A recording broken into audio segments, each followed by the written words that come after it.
ایک مرتبہ درود شریف پڑھ لیجیے، اللہم صلی علی سیدنا محمد وعلی آل سیدنا محمد بارک وسلم۔ سبحانک لا علم لنا الا ما علمتنا انک انت العلیم الحکیم، نحمدہ ونصلی علی رسولہ الکریم، اما بعد۔ فاعوذ باللہ من الشیطان الرجیم، بسم اللہ الرحمن الرحیم۔ یا ایھا الذین آمنوا ادخلوا فی السلم کافۃ، صدق اللہ العظیم۔ محترم بزرگوں اور دوستو، اللہ رب العزت نے ہم سب کو ایک کلمہ دیا ہے، لا الہ الا اللہ محمد رسول اللہ صلی اللہ علیہ وسلم۔ یہ کلمہ جو ہے بہت قیمتی کلمہ ہے، اور زمین اور آسمان کے درمیان میں کوئی بھی چیز اس سے وزنی نہیں۔ بے شمار جتنی نعمتیں اللہ نے انسانوں کو دی ہے، اور انسانوں کو نعمتوں کے بارے میں اللہ نے کہا کہ وَإِن تَعُدُّوا نِعْمَتَ اللَّهِ لَا تُحْصُوهَا، تم اللہ کی نعمتوں کو گننا چاہے تو شمار نہیں کر سکتے، اتنی نعمتیں اللہ نے دی۔ تو وہ تمام نعمتوں پر سب سے بھاری نعمت، سب سے بڑی نعمت، سب سے اعلیٰ ترین نعمت اگر کوئی ہے تو وہ یہ ہے، لا الہ الا اللہ۔ اب یہ ہے کہ جو کلمہ لا الہ الا اللہ آپ نے، میں نے پڑھے ہیں، ساری دنیا اس کو پڑھ رہی ہے، بس اس کے پیچھے ایک محنت ہے۔ اور کیا محنت ہے؟ جتنے اللہ کے راستے میں لوگ نکل رہے ہیں اور نکلیں گے اور نکلتے رہتے ہیں، سارے انسانوں کی محنت صرف ایک ہی بات کی محنت ہے کہ جو زبان کے بول ہے وہ لا الہ الا اللہ دل میں اتر جائے،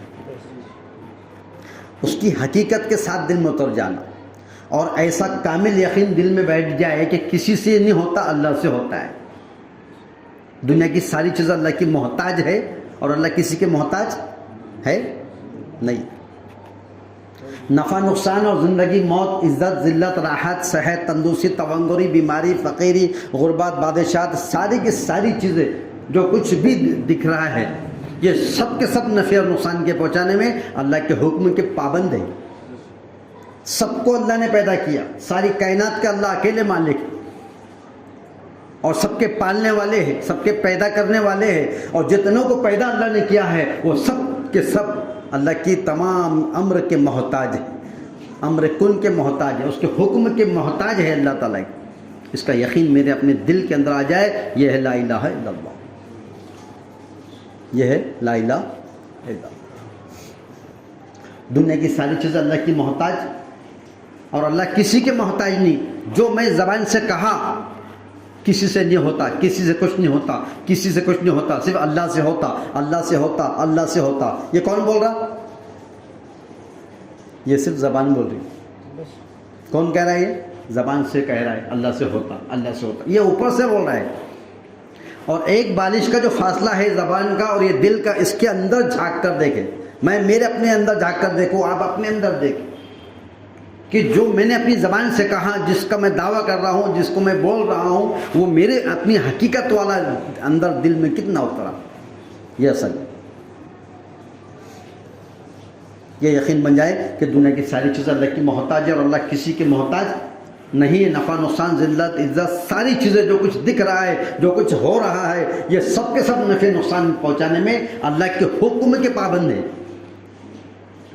اور میں اور آپ اپنی آنکھوں سے جو دیکھ رہے، جس کو ہم دیکھتے ہیں، جو مشاہدے میں ہیں آپ کے اور میرے، وہ سب کے سب سبب ہے، جس سے ہوتا ہوا دکھ رہا ہے، جہاں سے آنکھیں دیکھ رہی کہ یہاں سے ہو رہا ہے۔ ان تمام اسباب کا انکار اور یقین کس پر ہو؟ ایک اللہ کے خزانے پر، اس کی قدرت پر، اس کی طاقت پر، اس کے امر کن پر یقین ہو کہ یہ اللہ سے ہو رہا ہے۔ سبب جو نظر آ رہے ہیں یہ اسباب ہے، اور یہ سب کے سب نفع نقصان پہنچانے میں اللہ کے امر کے حکم کے محتاج ہے۔ یہ سب کسی کی طاقت نہیں کہ کسی کو اپنی اس کی مرضی کے بغیر کسی کو نفع یا نقصان پہنچائے۔ ایسا یقین میرے اور آپ کے دلوں میں بیٹھ جانا، یہ ایمان کے کلمے کی محنت۔ اسی لیے ہم آپ جو ہے تو اللہ کے راستے میں نکل کر یہی سمجھا رہے کہ دیکھو کسی سے کچھ نہیں ہوتا، اللہ سے ہوتا ہے۔ چاہے وہ چیوٹی ہو چھوٹی سی، چاہے وہ جبرائیل امین ہو، اور جو کچھ دنیا میں دکھ رہا ہے، جہاں پر ہماری سوچ جاتی ہے، جو ہمارے مشاہدے میں آتا ہے، وہ سب کے سب اللہ کے امر کے محتاج ہے، اور اللہ کسی کے بھی محتاج نہیں، اور اللہ چیزوں کے مالک ہے۔ اللہ تعالیٰ جب چاہے چیزوں کو اس میں صفاتوں کو ڈال دیتے ہیں اور جب چاہے صفاتوں کو نکال دیتے ہیں، یہ اللہ کا ضابطہ ہے۔ اللہ نے ہمیشہ جو تو اپنی صفاتوں کو مظاہرہ کیا ہے، ہر دور میں، ہر زمانے کے اندر نبی کے ساتھ، امتوں کے ساتھ، قبیلوں کے ساتھ میں، قوموں کے ساتھ میں بتایا ہے اللہ نے اپنی قدرت کی نشانیاں۔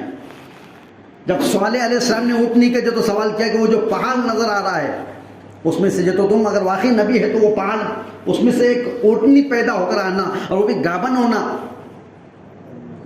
تو اللہ نے کہا کہ ٹھیک ہے، آپ جو تو ان سے کہہ دیجئے ایسا ہوگا۔ اور پہاڑ پھٹا، اس میں سے ایک اونٹنی پیدا ہو کر آ رہی ہے، پہاڑ میں سے نکل کر آ رہی ہے، اور وہ بھی گابن آ رہی ہے، اور اس کے بعد آ کر جو تو اس نے بچہ دے رہی ہے۔ یہ قدرت ہے اللہ کی، یہ نشانی ہے اللہ کی، اور اللہ کبھی بھی کسی کے محتاج، اور اللہ کا ضابطہ ہے کہ اللہ ہمیشہ عقل کے خلاف کرتے ہیں، جہاں سے نہیں ہوتا وہاں سے کر کے بتاتے ہیں، اور انسان سمجھتا ہے ایسا کیسا ہو گیا ہے، کیونکہ انسان کی عقل جو ہے تو اس کو تسلیم نہیں کرتی۔ اللہ بتا رہے ہیں دیکھو یہاں سے ہوتا ہے، میرے کرنے سے ہوتا ہے، اللہ فرما رہے ہیں۔ بس یہ یقین میرا بن جائے کہ میں ایک اللہ سے ہوتا ہے، باقی دنیا کی ساری چیزیں محتاج، کسی کی بھی تو طاقت نہیں کہ وہ اپنے طرف سے خود اپنی ذات سے کسی کو نفع پہنچا دے یا نقصان پہنچا دے، کسی کی بھی طاقت نہیں۔ اور اللہ تعالیٰ کا ضابطہ ہے، اللہ بتاتے ہیں کہ دیکھو کیسے اللہ نے نظام کیا۔ ابراہیم علیہ السلام کے لیے نمرود نے ایک آگ جلایا، اور بہت بڑی آگ جل رہی ہے، آسمانوں سے باتیں کر رہی ہے، کوئی اس کے نزدیک جا نہیں سکتا، گوفن بنا کر ابراہیم علیہ السلام کو اس میں ڈال رہے ہیں۔ تو آگ کس کی مخلوق ہے؟ آگ کو کس نے پیدا کیا؟ اللہ نے پیدا کیا۔ جب اللہ نے پیدا کیا ہے تو اللہ کے حکم کے پابند ہے، وہ نفع اور نقصان کے پہنچانے میں اللہ تعالیٰ نے مخلوق کو بنایا، اور مخلوق میں اللہ چاہے جب چاہے وہ چیزوں کو اس میں صفات کو ڈال دیتے ہیں، اور جب چاہے صفتوں کو نکال دیتے ہیں۔ لوگ دیکھ رہے آگ لگ رہی ہے، آگ جل رہی ہے، اس میں جو بھی جائے گا وہ جل جائے گا، اور ابراہیم علیہ السلام کے لیے وہ آگ جلائی گئی، اس میں ان کو ڈالا جا رہا ہے۔ تو اللہ تعالیٰ نے براہ راست آگ سے کہا قلنا یا نار کونی بردا وسلاما علی ابراہیم، اے آگ ایسی جل میرا ابراہیم سلامت رہے۔ کس کو حکم دے رہے؟ آگ کو حکم دے رہے، آگ کو حکم دیے۔ آگ کس کی محتاج ہے نفع نقصان پہنچانے میں؟ آگ جب جلائیں گے اس میں جو ڈالیں گا وہ جل جائیں گا، یہ تمہارا میرا مشاہدہ ہے، یہ تمہارا میری یقین، جو تو یقین کی کیفیت ہے کہ آگ میں جو چیز چلی جاتی ہے وہ جل جاتی ہے۔ لیکن اللہ بتا رہے ہیں کہ یہ آگ مخلوق جلانے کے لیے تو بنی ہے، لیکن یہ اس کی طاقت نہیں ہے آگ کی کہ جس کو چاہے جلا دے، یہ ہماری محتاج ہے جلانے میں، یہ جب چاہے جلانے کا حکم دے تو جلا دیں گے، اور جب بولے اس کو بچا لے تو اس کو بچا لیں گے۔ اب ابراہیم علیہ السلام کو جب آگ میں ڈالا تو اللہ نے کہا یا قلنا یا نار کونی بردا وسلاما علی ابراہیم، اے آگ ایسی جل کے میرا ابراہیم سلامت رہنا۔ چنانچہ آگ میں جب ڈالا گیا ہے تو پھر اللہ تعالیٰ، دنیا دیکھ رہی تھی کہ آگ جل رہی ہے، اور بہت جو تو اونچی آگ جل رہی ہے، اس آگ کے کوئی قریب نہیں جا سکتا، دنیا یہ دیکھ رہی ہے، لیکن اللہ نے حکم دیا ہے آگ کو۔ اب ابراہیم علیہ السلام کو اس میں ڈال دیے تو ابراہیم علیہ السلام 40 دن تک اس آگ میں تھے، ان کے بال کو بھی دھکا نہیں لگا۔ یہ کون کر رہے؟ پھر اللہ بتا رہے کہ یہ میری طاقت ہے، یہ میری قدرت ہے، یہ میرا امر ہے، یہ کہ میں جب چاہے چیزوں میں صفات کو ڈال دیتا ہوں، اور جب چاہے چیزوں میں سے صفات کو نکال دیتا ہوں۔ جب وہ دیکھ رہے تھے وہ آگ کی شکل جو نظر آئی تھی وہ آگ تھی، اور اس میں جو صفت تھی جلانے کی وہ اللہ نے اپنے پاس نکال دیا۔ دنیا دیکھ رہی آگ ہے، اور اس میں جو صفت تھی، تاثیر تھی، جو وہ چیزوں کی تاثیر جو تھی اس کے اندر جو مخلوق کی، وہ نکل گئی، جلانے کی تاثیر کو اللہ نے نکال دیا۔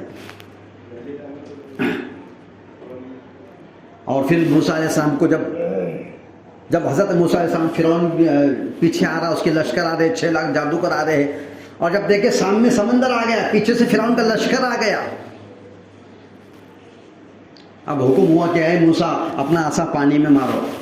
عقل کے خلاف حکم دے رہے، اور اللہ کے حکم میں طاقت ہے، کسی اور چیز میں طاقت نہیں ہے۔ اللہ نے حکم یہ دینا تھا اے موسیٰ پلٹو، اور پیچھے فرعون کے سر پہ جتو ڈنڈا مارو۔ تم صرف ڈنڈا مارنا تمہارا کام ہے، باقی ہم 2 کریں گے 4 کریں گے ہمارا کام ہے۔ ایسا حکم اللہ نے نہیں دیے۔ اللہ نے حکم دیا کہ اے موسیٰ پانی میں مارو۔ جب عصا پانی میں مارے تو اللہ نے پھر وہ چیز کر کے بتایا جو ناممکن تھی، اور سمندر کے 2 کرا دی۔ ہمیشہ اللہ کی منشا کو سمجھے، اس کے حکم کو پہچانے، وہ اس کے حکم کے مطابق اپنے آپ کو چلائے کہ یہاں میری عقل اس کو تسلیم نہیں کر رہی، میرے عقل کے اندر یہ نہیں آ رہا ہے، اس سے کوئی مطلب نہیں ہے، میرا رب کا حکم کیا ہے؟ حکم تھا مارو، مار دیے۔ وہی حکم اللہ نے جو تو فرعون کے ایک مرتبہ جب حضرت موسیٰ علیہ السلام سے اللہ نے کیا کہا، اے موسیٰ ہاتھ میں کیا ہے تمہارے؟ تو کہنے لگے یہ عصا ہے، یہ ڈنڈا ہے۔ تو کیا کرتے ہو اس سے؟ کیسے میں بکرے جو تو چلاتا ہوں اور پتے جھاڑتا ہوں اور بھی بہت سارے کام ہیں اس میں میرے۔ اب اللہ یہاں بتا رہے، اپنی طاقت بتا رہے، ایک نبی کو ایک مشاہدہ کرا رہے، کل جب وہ مشاہدہ ہونے والا ہے تو پھر اس وقت ان کو جو تو کوئی ایسی اچنبھا نہیں لگنا، اس لیے اللہ نے پہلے کرا کے بتا دیا۔ اب کیا کیے؟ اے موسیٰ تمہارے ہاتھ میں کیا ہے؟ تو بولا عصا، کہ زمین پہ ڈال دو۔ جب زمین پہ پھینکو تو بڑا اژدہا بن گیا، تو موسیٰ علیہ السلام بھاگ رہے، اے موسیٰ ڈرو مت، اس کو پکڑ لو۔ کس کو پکڑنے حکم دے؟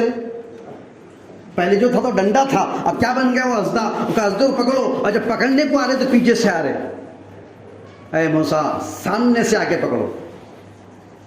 اللہ اپنا جو تو اپنی قدرت بتا رہے، اپنے امر کی طاقت بتا رہے، اور حکم میں طاقت ہے اللہ کی۔ اللہ کے امر جب پورا ہوتا ہے تو اس میں طاقت ہوتی ہے، وہ طاقت بتا رہے اللہ تعالیٰ، دیکھو، اور پکڑے تو پھر جیسی پکڑے تو پھر لکڑی ڈنڈا بن گیا۔ پوچھا اللہ نے موسیٰ کیا ہے تمہارے ہاتھ میں؟ کہنے لگے ڈنڈا۔ تو زمین پہ ڈالو، ڈالے تو اژدہا بن گیا، اور پکڑے تو پھر لکڑی بن گئی، پھر ڈالے تو اژدہا بن گیا، پھر پکڑے تو لکڑی بن گئی۔ پھر اللہ پوچھ رہے ابھی کیا ہے؟ تو بولے ڈنڈا۔ اب کیا ہے؟ تو بولے اژدہا۔ پھر کیا ہے؟ تو بولے ڈنڈا۔ پھر پوچھے تو بولے اژدہا۔ آخری میں موسیٰ علیہ السلام کہنے لگے اللہ یہ نہ ڈنڈا ہے اور نہ یہ اژدہا ہے، آپ کا جو حکم دے وہ یہ ہے۔ تو پھر حکم ہوا، اے موسیٰ اپنا عصا پانی میں مارو، اور پانی میں مارے، اور پانی کس کا محتاج ہے ڈبانے میں؟ اللہ کے حکم کا محتاج ہے۔ تو اللہ نے پھر کیا کیا؟ جیسی پانی میں عصا مارے دو ہو گئے، اس کے آدھا ادھر ہوگا آدھا ادھر ہوگا۔ آج تک کسی کے عقل میں ہی بات ایسی ہے؟ کون ہے اس کو دو کرنے والا؟ اللہ تعالیٰ بتا رہے یہ میری طاقت ہے، یہ میری قدرت ہے، بس تم اس کی تابع ہو جاؤ، ساری چیزیں تمہارے تابع ہو جائیں گی۔ اور جب مارے اس میں دو ہو گئے، اب حکم دیا قوم کو اس میں چلو، اور چلنے شروع کرے، اور جادوگر 6 لاکھ تھے، وہ ابھی کلمہ پڑھ کے اسلام کلمہ پڑھے ہیں، چلے اور چلنے لگے، تو پھر اور تقاضا کری قوم، ہمارے فلانے نہیں نظر آ رہے، وہ قبیلے کے لوگ نہیں دکھ رہے، وہ فلانے لوگ نہیں نظر آ رہے۔ پھر اس میں جو عصا مارے تو اس سمندر کے اندر جو 2 ہو چکے تھے اس میں 12 راستے ہو گئے، اور ہر قبیلے کے راستے کے جو قبیلے کے لوگ اندر پانی کے اندر جو راستے بنے اس میں نظر آ رہے کہ یہ بھی جا رہے یہ بھی جا رہے۔ اللہ اپنی قدرت کا مظاہرہ کر رہے، بتا رہے ہیں اللہ تعالیٰ کہ دیکھو یہ جو چیزیں نظر آتی ہیں یہ صرف سبب ہے، یہ صرف اسباب ہے، اس کے اندر کسی کے اندر کوئی نفع نقصان پہنچانے کی طاقت نہیں ہے، یہ ہر چیز میں اللہ کے حکم کے پابند اور محتاج ہے۔ اب ہم کو بھی وہاں دیکھنا پڑے گا جہاں پر اللہ کی قدرت نظر آتی ہے، لیکن ہماری نگاہ وہاں اسباب پہ چلے جاتی ہے۔ ہم ہمیشہ اسباب کی طرف دیکھ لیتے ہیں، ہم پہ حالات آتے ہیں، ہم پہ کوئی پریشانی آتی ہے، ہم پہ کوئی مصیبت آتی ہے، ہم پہ کوئی بیماری آ جاتی ہے، کوئی حکومت کی طرف سے کوئی ہم پہ جو تو کوئی مصیبت بلا آتی ہے، یا اور کوئی آسمانی زمینی حالات ہم پر آ جاتے ہیں، ہماری نگاہ فوراً اسباب پہ چلی جاتی ہے۔ حالانکہ اسباب اختیار کرنا سنت ہے، اس کا انکار نہیں کرنا ہے۔ اس کائنات کو اللہ نے مسبب الاسباب ہے اللہ تعالیٰ، تو اللہ نے اس کائنات کو جو کیا کیا؟ سبب کے ساتھ چلایا۔ یہاں تک کہ حضرت عیسیٰ علیہ السلام جب ابھی دنیا میں تشریف لانے والے ہیں، آخری دور میں اب آنے والے ہیں، وہی تیاری چل رہی ہے، تو جب عیسیٰ علیہ السلام آئیں گے تو 2 فرشتوں کے کاندھے پہ ہاتھ رکھ کر اور پھر وہ آسمان سے نیچے اتریں گے، اور اتریں گے تو ایک مسجد کے اوپر مینار پہ اتریں گے، اور جب مینار پہ اتر جائیں گے اس کے بعد نیچے حکم دیں گے جاؤ میرے لیے سیڑھی کا انتظام کرو۔ کون بولیں گے؟ حضرت عیسیٰ علیہ السلام، جو ابھی آنے والے ہیں۔ آسمانوں میں اللہ نے زندہ اٹھایا، یہ کرشمہ معجزہ ہے، جس دن ان کو اٹھایا ہے آج بھی وہ آسمانوں میں حیات اور زندہ ہے۔ ابھی وہ دنیا میں آئیں گے، اور آنے کے بعد پھر وہ جو نظام ان کے جو ذمہ داری ہے وہ پورا کریں گے، پھر اللہ ان کو طبعی موت دے گا، اور پھر وہ جا کر وہاں پر تدفین ہوگی ان کی موت۔ تو لوگ کہیں سیڑھی کی کیوں ضرورت پڑ گئی؟ آپ تو آسمانوں سے آئے تو بغیر سیڑھی کی آئے، اور جب ایک مسجد کے مینار سے نیچے اترنا ہے تو سیڑھی کی ضرورت کیوں پڑ گئی؟ وہ کہیں گے دیکھو میں آسمان سے آ رہا ہوں، وہاں سے آ رہا ہوں، لیکن اب جس دنیا میں جا رہا ہوں وہ اسباب کی دنیا ہے، اور اسباب کے لیے یہی ہے کہ اس میں سیڑھی سے ہی میں نیچے اتروں گا۔ تو اسباب کا انکار نہیں کرنا ہے ہم کو، لیکن ہمارے سامنے جب اسباب آتا ہے تو اس کو استعمال کرنا. دیکھو اسباب استعمال کرنا سنت ہے. جب کوئی آدمی بیمار ہو جاتا ہے تو دوا گولی استعمال کرنا سنت ہے، اس سے منہ موڑ لینا جہالت ہے، اور اس پر یقین کرنا اس سے ہوا یہ شرک ہے. جاؤ میں دوا گولے نہیں کھاتا، مجھے اس سے کچھ نہیں ہوتا، اور میں نہیں کھاتا، میں نے بہت گولا کھایا اب مجھے اس سے کچھ نہیں ہوتا. نہیں، آپ کو کھانا پڑے گا. کیوں کھانا پڑے گا؟ کیونکہ میرے نبی بیمار بھی ہوتے تھے اور ان کو شفا بھی ہوتی تھی اور وہ علاج بھی کرتے تھے، اللہ ان کو شفا بھی دیتا تھا. تو یہ مسبب الاسباب نے اسباب پیدا کیا ہے، اس کو استعمال کرو. اور اسباب میں اللہ نے طاقت کو رکھا بھی ہے، اور جب چاہے اللہ چیزوں میں صفات کو ڈال دیتے ہیں اور جب چاہے چیزوں میں صفات کو نکال دیتے ہیں. بس ہماری نگاہیں اسباب سے ہٹے. استعمال کرو، لیکن یقین کس پہ رکھنا پڑے گا؟ اللہ پہ رکھنا پڑے گا. میرے اللہ سے ہوتا ہے، کسی سے نہیں ہوتا. لیکن میری نظر کیا پہ آتی ہے؟ اسباب پہ. ہم جو دیکھتے ہیں اس کے اوپر یقین کر لیتے ہیں. کیسے دیکھتے ہیں؟ جیسا گھڑی میں 3 کانٹے ہیں. اب یہ 3 کانٹے جو اس میں گھوم رہے ہیں، تو یہ کانٹے جو گھوم رہے ہیں یہ نہیں گھوم رہے ہیں، بلکہ اس کی پیچھے ایک مشین ہے جو اس کو گھما رہی ہے. تو آپ بتاؤ مشین اصل ہے کہ کانٹے اصل ہو گیا؟ بولو. مشین اصل ہو گئی نا ابھی، کیونکہ وہ اندر اس کے اندر مشین رہے گی اور مشین میں شل لگا رہے گا تو کانٹے گھومیں گے. اور اگر کبھی وہ مشین نکال دیے تو پھر چلیں گے وہ مشین. گھڑی نہیں چل سکتی، اس کے کانٹے نہیں گھوم سکتے ہیں. تو اصل اب اس کی پیچھے کیا ہو گئی؟ مشین ہو گئی. لیکن ایک آدمی بولا جب تم نے یہ ثابت کر دیا کہ یہ مشین اصل ہے، وہ گھڑی کو پلٹا کے رکھ دیا اور مشین ادھر اور اس کے کانٹے ادھر پیچھے کر دیا، تو اب چلیں گا کیا؟ ارے وہ اصل ہے ضرور، لیکن اس کے لیے تو وہ جیسے اسباب بتائے ویسا کرنا پڑے گا. تم اگر تقویٰ بتا دیں گے اور یہ بولیں گے چھوڑ دو مشین کو اور جو اللہ کرنے والے ہیں، ایسا نہیں کریں گے. سبب کے ساتھ اللہ نے چلایا ہے، تو ہماری نگاہیں سبب پہ چلے جاتی ہے. ایک آدمی فلم دیکھتے بیٹھا، تھیٹر میں بیٹھا فلم دیکھ رہا ہے، سامنے پردے پہ فلم دیکھ رہا ہے، اور سب کو معلوم کہ جو جہاں پر دکھتی وہاں رہتی نہیں، اور جہاں پر رہتی لوگ وہاں دیکھتے نہیں. سب کو معلوم پردے پہ چلتی اور چلتی پیچھے سے اور دکھتی سامنے. اب لوگوں سے کہے کہ جو تم دیکھ رہے یہ حقیقت نہیں ہے، اس کی پیچھے ایک مشین ہے وہ اس کو چلا رہی ہے. تو لوگوں نے بولے او ہو اچھا کرے تم نے بتا دیے. اب لوگ ادھر منہ کرنا چھوڑیے اور سارے جو تو ادھر پیچھے منہ کر کے بیٹھ گئے. تو چلیں گا کیا؟ لوگ بولے کیوں نہیں، تم نے بولے نہیں ادھر مشین ہے تو ادھر ہی منہ کر کے بیٹھتا ہوں میں. چلے گا؟ جہاں سے دکھ رہا وہاں ہے نہیں، اور جہاں پر ہے وہاں ہم دیکھتے نہیں. زمین میں سے اناج نکل رہا ہے، یہ دکھ رہا ہے، یہ نہیں ہے. اور نہیں تو زمین کا سینہ چیر کے دیکھ لو، ایک دانہ بھی نہیں ملے گا. اور انسان تو ایسا کام کرتا ہے، اچھے دانے کو زمین میں ڈال دیتا ہے، وہ گل جاتے ہیں، وہ سڑ جاتے ہیں، وہ فنا ہو جاتے ہیں، وہ کھانے کے کام کے بھی نہیں رہتے. یہ تو انسان کام کرتا ہے. اور اللہ کیا کرتے ہیں پھر؟ اس دانے کے اندر پھر اس کو جلا بخشتے ہیں، وہ نشو نما پاتا ہے، اس کی کومپل نکلتی ہے اور اس کے اندر سے فصل بنتی ہے. اور پھر ایک دانے کے کتنے دانے نکلتے؟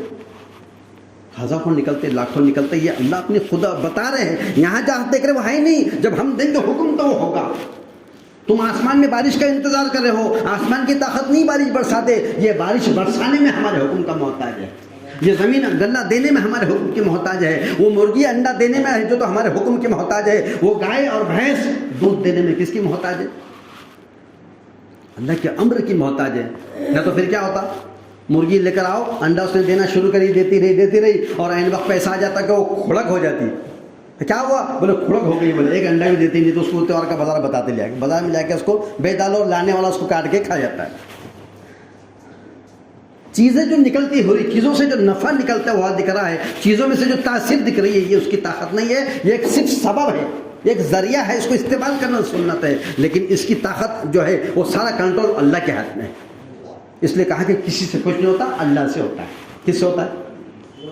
اللہ سے ہوتا ہے. انسان کیا ہوتا؟ میں کرتا ہوں، میرے کرنے سے ہوتا، میرے دکان سے، میرے کاروبار سے، میری تجارت سے، میری ملازمت. میں زندہ ہوں تو گھر چلاتا ہوں، میں پلتا ہوں، میں خود زندہ ہوں تو میرے اہل عیال پلتے ہیں. تم پالتے ہو انسان، تم پالتے ہو. پالنے والا اللہ ہے. پالنے والا کون ہوگا؟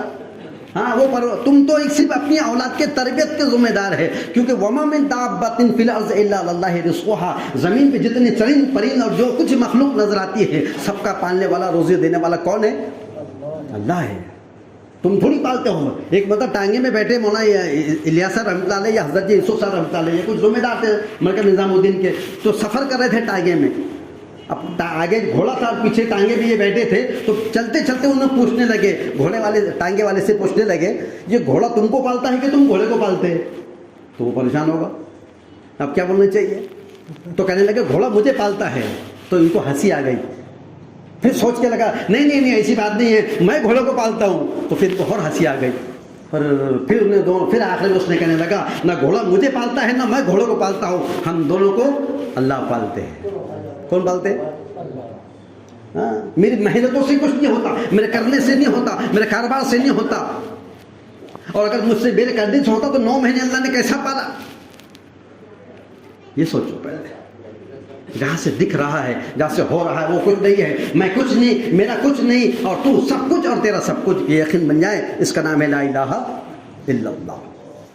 انسان بولتا میں کرتا. ایک اللہ والے جنگل میں جا رہے تھے. کہاں جا رہے بھائی؟ جنگل میں جا رہے تھے. جنگل میں جب جانے لگے تو ان کو بکریوں میں سے ایک بکرا الگ ہو گیا تھا، جو جدا ہونے سے وہ چلا رہا تھا. بکرا کیسا کرتا؟ میں کر رہا تھا. اللہ والوں نے اپنے ساتھی سے کہا، اپنے مرید سے کہا یہ بکرا میں کیوں کر رہا؟ بولے حضرت وہ میں کر رہا، اس کو میں کیا کر سکتا ہوں؟ اچھا ٹھیک ہے. بولے اس کو دے کے اس کو بولے کام کرو، اس کو پیسے دے کے خرید لو. اب مرید کو حکم دیا اسے پیسے دے کے خرید لو. اس کو پیسے دیے، بکرا خرید لیے. بکرا خرید کے اس کو ذبح کر ڈالے، کاٹ کے اس کی ہڈی الگ، نلی الگ، بوٹی الگ، قیمہ الگ، پایا الگ، بھیجا الگ، سب الگ کر ڈالے. کس کا؟ بکرے کا. اور پکا کے کھا لیے، کھلا ڈالے، اور جو گوشت بچا تھا وہ سب بانٹ ڈالے. اور اس میں جو جھلی نکلتی جس کے اپن ڈھول بچپن میں بجاتے تھے، چمڑا، جھلی کا چمڑا، ہاں ڈبے پہ رکھ کے اس کو سکھا کے بجاتے تو بجتا تھا. تو وہ جھلی کا تار بنائے، اور پتنگ کی آڑی کمان جو ہوتی، جو پتنگ اڑاتے ہیں، اس کی آڑی کمان، کمڑی، اس کمڑی کو اس تار کے دونوں سرے باندھ ڈالے، اور باندھ کے اس کو دھوپ میں سکھانے کے لیے رکھ دیے. جب وہ سوکھ گیا، وہ پتنگ کی آڑی کمان پہ جو چربی کا جو ٹکڑا ڈالے وہ سوکھ گیا. سوکھنے کے بعد اس کو اٹھا کے لکڑی نکال کے اس کو جب چھیڑنے لگے تو اس میں آواز آ رہی ہے تو کی آ رہی. کیسی آ رہی؟ تو کی آ رہی. تو اب اللہ والے اپنے جو تو شاگرد سے کہنے لگے اب آواز کیسی آ رہی؟ تو بولے اب تو کی آ رہی. بولے زندہ تھا بکرا جب کیا بول رہا تھا؟ ارے بولو میں کر رہا تھا، اور اب میں صرف کیا کر رہا؟ تو کر رہا. کہ کہنے لگا میں کا نکل کے تو لانے کے لیے اس کو ان کو کیا کرنا پڑا؟ تو بولے اس کو خریدنا پڑا، اس کو کاٹنا پڑا، اس کو بانٹنا پڑا، اس کی ہڈی اور نلی اور بوٹی اور قیمہ، پایا، بھیجا الگ کرنا پڑا. اب جا کے بکرے کے اندر کا میں نکل گیا اور تو آ گیا. اسی طرح سے ہمارے اندر کا میں نکل جا. میں کچھ نہیں، میرا کچھ نہیں، میری کیا حیثیت ہے، میرا کیا مقام ہے. میں تو ایک ایسے خطرے سے بنا ہوا ہوں کہ اگر کپڑوں پہ لگ جائے تو دھونے کی نوبت آ. میری کوئی حیثیت نہیں. منہا خلقناکم، اسی مٹی سے ہم نے تم کو پیدا کرے ہے. منہا نخرجکم تارۃ اخری، پھر ہم اس مٹی سے تم کو اٹھائیں. آج ہم نے اسے پیدا کرے اور پھر کل قبر کے اندر اس کی یہ جو کیڑوں کی غذا بنے گی، اور پھر اس کے بعد پھر اللہ اس کو نکالے. کیا حیثیت ہے میری، کیا مقام ہے میرا؟ ہاں، میں خود جانتا کہ میں جب پیدا ہوا تو میں کتنا محتاج تھا. جب تک میری ماں مجھے اٹھانی تھی وہ اٹھا کے نہیں لیتی تھی، اس وقت تک میں پڑا رہتا تھا، گندگی میں پڑا رہتا تھا. وہ اس کی رحم، اللہ نے اس کے رحم ڈالا، اس کو محبت ڈالا، اور پھر وہ اٹھاتی تھی اور اس کو صاف صفائی کر کے کلیجے سے لگاتی تھی. میں جب پیدا ہوا جب بھی محتاج تھا، اور جب میں ایسی عمر میں پہنچ جاتا ہوں اس وقت بھی میری محتاجی یہ ہوتی ہے کہ میرے اپنے گھر کے عیال اگر انہوں نے میرے صاف صفائی کر رہے ٹھیک نہ، تو گندگی میں پڑا ہوا ہے. صرف ایک جوانی میں ہی انسان کو جوش آتا ہے. ہاں، جب وہ جوان رہتا ہے تو سمجھتا ہے کہ میں سب کچھ ہوں. ہاں، بچپن میں تو ہوش نہیں رہتا، اور پھر ایک بچپنا ہوتا ہے، ایک پچپنا ہوتا ہے، اور دونوں کی بیچ کی جو جوانی ہوتی ہے وہ جوانی کو سنبھال لیا وہ کامیاب ہوگا. اور جیسے جوانی کھویا گیا کام سے. تو کسی سے کچھ نہیں ہوتا. کس سے ہوتا؟ اللہ سے ہوتا. دنیا کی ساری چیزیں اللہ کی محتاج ہے، اور اللہ کسی کے محتاج نہیں ہے. نفع نقصان، زندگی موت، عزت ذلت، راحت، سب کچھ سب اللہ ہے. تمام کے تمام کرنے والے کون ہیں؟ اللہ. یہ یقین میرے اندر بن جائے، لا الہ الا اللہ، دنیا کی ساری چیزیں اللہ کی محتاج ہے اور اللہ کسی کے محتاج نہیں. اور اس کے ساتھ محمد رسول اللہ، محمد رسول اللہ صلی اللہ علیہ وسلم کے نورانی طریقوں میں ہم سب کی، سارے انسانوں کی، خصوصاً مسلمانوں کی 100% نہیں بلکہ لامحدود کامیابی کا یقین آ جائے. آج سب آیا سب آیا، لیکن طریقہ محمد رسول اللہ کا نہیں آ رہا، جس کی وجہ سے ہماری آج پریشانی ہے. وہ طریقہ چھوڑنے سے ہم ناکام ہیں. اللہ سے دعا ہے کہ اللہ ہم سے عمل کرنے کی توفیق. ابھی اذان ہوں گی، اس کے بعد سنتیں پڑھے، پھر انشاءاللہ جماعت کھڑے.